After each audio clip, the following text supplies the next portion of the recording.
So one more thing that we really need to understand in terms of the theory behind what happens, and that's when we get the discriminant is less than 0 in a second order differential equation, and all of a sudden the solution becomes y is equal to, well, we saw that we wanted the solutions to be k plus or minus L times I for the characteristic polynomial, and we end up with y is equal to c1 times e to the kx cos of L times x plus c2 e to the kx sine of L times x. You really have to wonder what the heck is going on, how is this happening?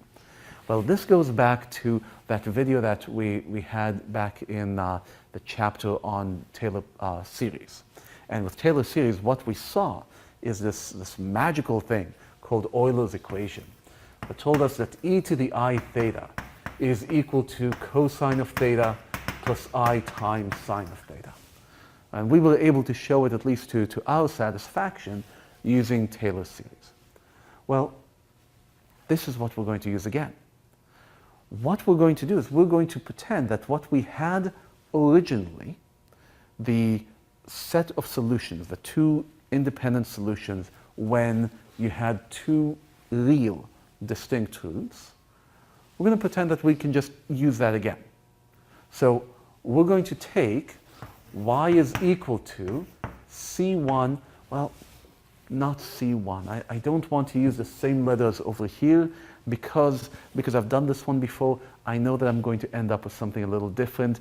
There will be some manipulation of the variables. So instead of c1, I'm going to use a different letter. I'm going to use, probably don't want e. We haven't used m.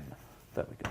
m1 times e to the k plus li times x plus m2 times e to the k minus li times x. All right, so this is simply the solution that we had for d is greater than 0. And we are reapplying it using complex numbers. And the theory and the proof that shows that this is allowable, that's beyond us. But this is still enough that we can get something very interesting as the result. Right away, you have addition within the exponent. And so you can break that up into multiplication along the base. So this is m1 e to the kx e to the li times x plus m2 e to the kx times e to the negative li times x. And all of a sudden, this over here, that looks pretty familiar. That, at the very least, is what we've already had. So how do we continue with it? Now we're going to use Euler's equation right over here and right over here.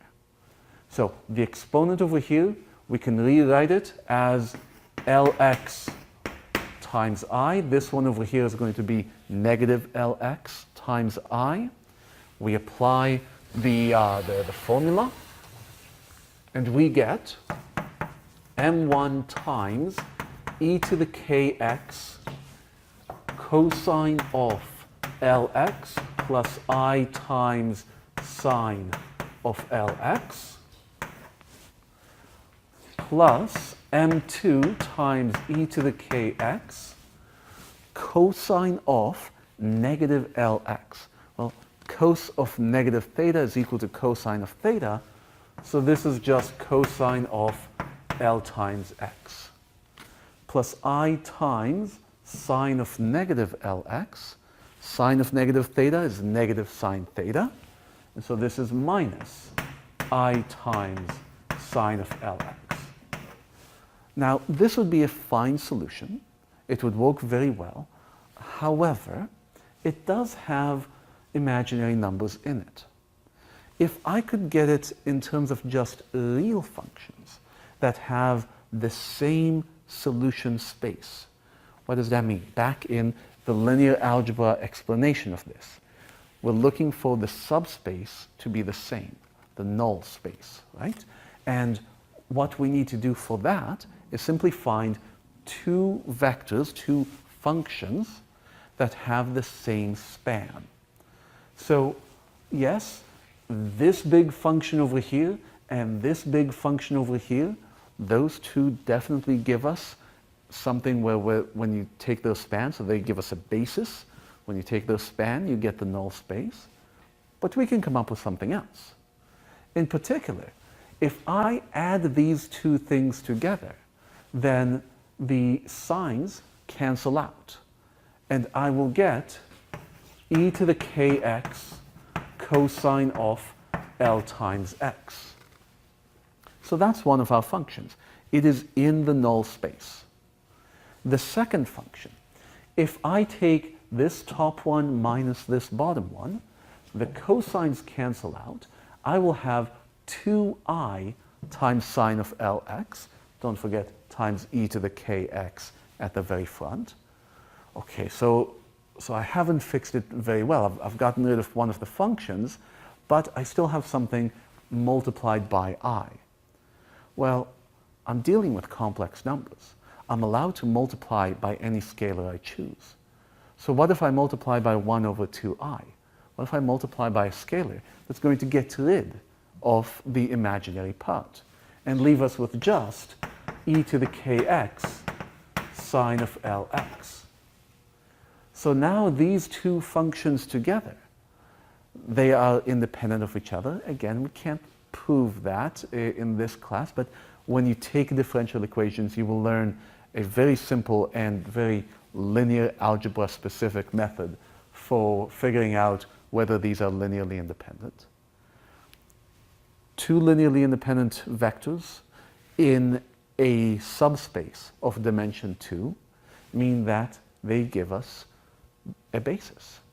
Every single solution is necessarily something that I can write as a constant times the first plus a constant times the second.